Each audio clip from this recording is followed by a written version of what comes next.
3 number, 33 का 3 number कह रहा है एक उदग्र मीनार क्षैतिज तल पर खड़ा है। अच्छा, एक उदग्र मीनार क्षैतिज तल पर खड़ा और उसके शिखर पर h ऊंचाई का एक ध्वजदंड है। चलिए देखते हैं, एक क्षैतिज तल ले लेते हैं, इस पर एक उदग्र मीनार खड़ा है। चलिए एक उदग्र मीनार है, तो मीनार में एक बना देता हूँ यहाँ पे थोड़ा सा मोटा डार्क करके।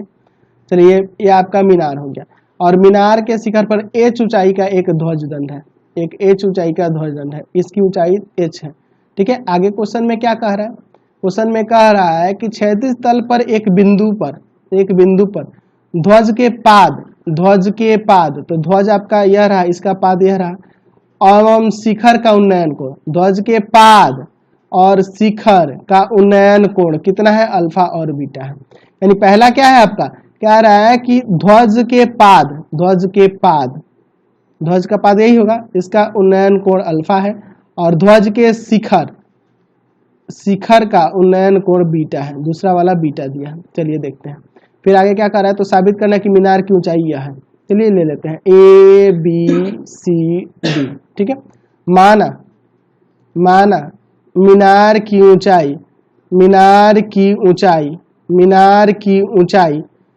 x है, मीनार की ऊंचाई x है। ठीक है, यह आपकी x है और मीनार के पाद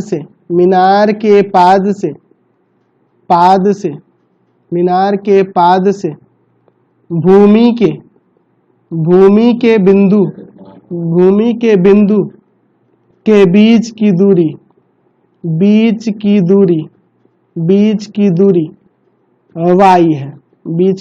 y है, यह y हो गया। ठीक है, चलिए अब देखते हैं इसके बाद। पहले चलते हैं त्रिभुज ABC में, ध्यान है हमें x के मान निकालना है, ये प्रूफ हो जाएगा अपने आप ही। तो चलिए त्रिभुज ABC में, तो यहाँ देखो ना आपको tan थीटा ही लेके चलना है, लंब बटा में आधार, तो tan अल्फा हो जाएगा, tan अल्फा यह वाला ना, तो क्या हो जाएगा आपका, तो हो जाएगा BC और बटा में AB, यानी कि tan अल्फा बराबर में BC का वैल्यू तो x है और आपका AB का वैल्यू y, यानी कि यहाँ से हम लोग y बराबर में, ये इसको उधर ले जाते हैं, इसको भाग में लाते हैं, x बटा में tan अल्फा ले सकते हैं, समीकरण 1, समझ गया ना। इसको यहाँ ले गए, इसको लेके आए यहाँ भाग में। ठीक है, चलिए तो यहाँ पे x का मान आ गया, y का मान आ गया x बटा में tan अल्फा। चलिए अब देखते हैं त्रिभुज ABD में।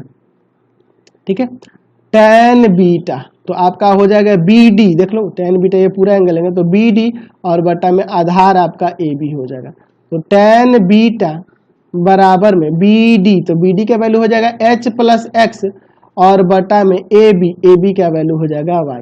ठीक है, चलिए यहाँ पे ये आएगा y इधर इंटू में, तो y tan बीटा बराबर में h प्लस x। ठीक है, चलिए यहाँ y की जगह चाहे तो ये रख सकते हैं ना, तो y का वैल्यू रख दो, तो y का वैल्यू रखोगे x tan अल्फा इंटू में tan बीटा बराबर में h प्लस x, समीकरण 1 से हुआ, समीकरण 1 से क्या किए हैं हम लोग, y का मान यहाँ पर रख दिए हैं। ठीक है, चलिए तो एक काम करो, यह जो भाग में उधर जाके गुना में होगा, तो x tan बीटा बराबर में tan अल्फा उधर जाके मल्टीप्लाई करेगा तो हो जाएगा h tan अल्फा और प्लस में x tan अल्फा।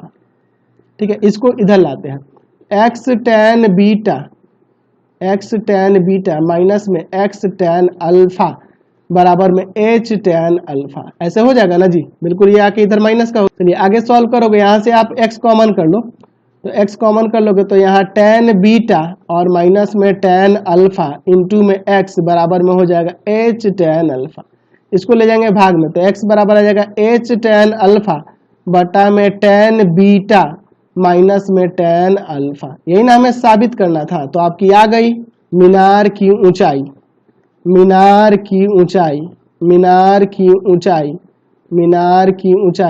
क्या आ गई, h tan अल्फा बटा में tan बीटा माइनस में tan अल्फा, ये आपका साबित हो गया। समझ गए ना। Question number